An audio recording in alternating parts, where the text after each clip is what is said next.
Teacher Kim. Subscribe and like. Hello 학생들, this is teacher Kim Hobini, and today we'll be talking about 을 and 를, because a lot of people are confused what 을 and 를 is even used for and what its functions are and how to differentiate when to use 을 and 를. So we'll talk about those things today, okay?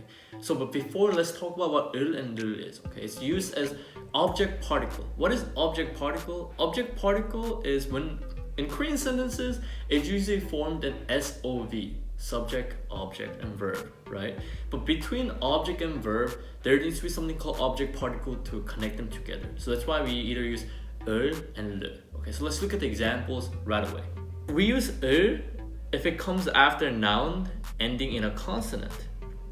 And we use 를 if it comes after nouns ending in a vowel. Okay. For example, 바지를 입어요, which means I'm wearing pants. 바지 is a noun that ends in a vowel, right? So G, E, E. So it ends with E. So E is a vowel. And so after the 바지, which is the article, it should come to 를, which is the object particle. And 입어요 is to wear. Okay, next example is 밥을 먹고 있어요. I am eating. Okay. So 밥 is the object and 먹고 있어요 is a verb, right? And how can we connect them together? We use 을 because 밥 ends with a consonant. 비읍 as a 받침법. Okay. The next one is 잠을 자고 있어요.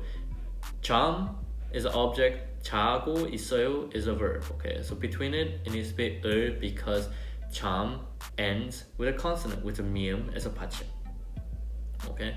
And then it's very simple. It's just 을.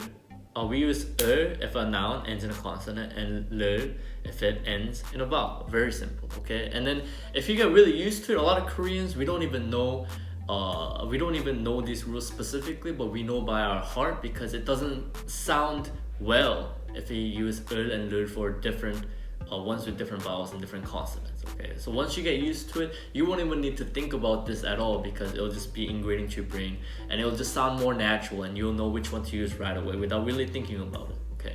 And then to be honest, a lot of times object particles don't really need to be chosen or be used.